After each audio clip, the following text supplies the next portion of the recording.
Pickle பால் பேட்மிண்டன்லாம் விளையாட போனேன். எல்லாருமே வந்து கொஞ்சம் ஓல்டர் விமென் மதர்ஸு, இப்போதான் ஃபீடிங் மதர்ஸ் இவங்கெல்லாம். எப்படி நீங்கள் வரீங்க அப்படின்னா, என் ஹஸ்பண்ட் என்ன குழந்தைய பார்த்துக்கிறாங்க. ஓ அப்போ வந்து உங்களை அளவுலாம் ஏன் பண்ணோம், அவங்களுக்கும் வாழ்க்கை இருக்குது. ஸோ நம்ம வந்து பிக்கிள் பால் ஆடும்போது அவங்க குழந்தைய பார்த்துப்பாங்க, அவங்க கிரிக்கெட்டில் ஆட போகும்போது இப்படி பேலன்ஸ் பண்ணிப்போம். ஸோ பேசிக்கலி ஒரு பேலன்ஸ்டான ஒரு ரிலேஷன்ஷிப் எனக்கு வேணும். ஸோ ஐ திங்க் லைஃப்ல பட்ட அடிகள் எல்லாமே வந்து is to make you realize the real thing that you longing for. எதுதான் எக்ஸாக்டா வேணுன்றதை புரிஞ்சுக்கிறதுக்காக நினைக்கிறேன். Because you very clear right now. ஆமாம் ஆமாம் இதுதான் அப்படின்னு சொல்லிட்டு. So boys watch out. Okay, என்னன்னா வந்து இந்த பேர் மினிமம்னு ஒன்று இருக்குல்ல, அது ரீசெண்ட் டேஸில் கிடைக்கவே மாட்டேங்குது. இப்போ நிறைய பசங்கள்கிட்ட இப்போ I am doing a song. Actually அந்த சாங்காக தான் இங்கே வந்தேன். ஸோ அந்த சாங்கில் நான் வந்து ஃபர்ஸ்ட் டைம் நான் ஒரு கம்போசராக இறங்கியிருக்கேன். It's my first ever song. So அந்த சாங்கே வந்து ரிலேஷன்ஷிப்பில் வந்து எல்லோரும் வந்து எதர் ஒரு லவ் சாங் இல்லை ஒரு லவ் ஃபெயிலியர். நேற்று கூட ஒரு ஃபோட்டோ போட்டிருந்தேன், ஓ லவ் சாங் அப்படின்னு சொல்லிட்டு ஒரு கெஸ் இருக்குது.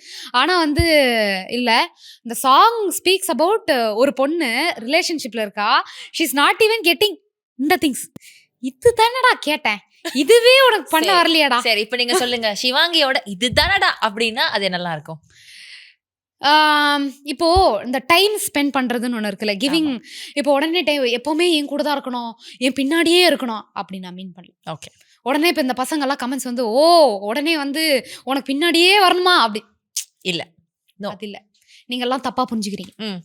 நான் கேட்குறது அவங்களா ஒரு எஃபர்ட் எடுத்து இந்த மாதிரி பார்க்கலாமா, மீட் பண்ணலாமா, சும்மா ஏன் சாப்பிட போகலாமா இருக்குல்ல, இனிஷியேட் பண்ணுறது. இந்த 90s கிட்ஸுக்கெல்லாம் 90s கிட்ஸ் விடுங்க, நம்ம அம்மா அப்பா டைம்லாம் இருக்குல்ல, எப்படி பசங்க இனிஷியேட் பண்ணுவாங்க, அவங்களோட ஒரு கிளிம்ஸ் கிடைக்காதா அப்படின்னு ஏங்குவாங்கல்ல. இன்னைக்கு நம்மளே போய் ஸ்கூட்டியில பிக்கப் கூட பண்றான், பையன் வரமாட்டான். சரி அதை விடுங்க, நான் போய் பூ கொடுக்குறேன், பூலாம் எதுக்கு எனக்கு கொடுக்குறேன்னு கேக்குறேன். சரி அதை விடுங்க, எங்கேயாவது வெளில போலாமா அப்படின்னு கேட்டா, வெள்ளெல்லாம் எதுக்கு போனோம், நீ உன் வீட்டில் இரு, நான் என் வீட்டில் இருக்கேன், எவ்வளோ நல்லா இருக்கு அப்படின்றான். எனக்கு நீங்கள் ஒன்று சொல்லுங்க, உண்மையிலே இப்படி ஆயிடுச்சா இல்லை நான் பார்த்தவங்களாம் அப்படி இருக்காங்க? பார்த்தவங்க தான். ஏன்னா 1-2 பசங்க இல்லை, உடனே எனக்கு தான் அந்த 1-2 பசங்கன்னு கிடையாது, என்னை சுற்றி இருக்கிறவங்களாம் நான் பார்த்துக்கிட்டு இருக்கேன். SS News Digital 24/7 connected.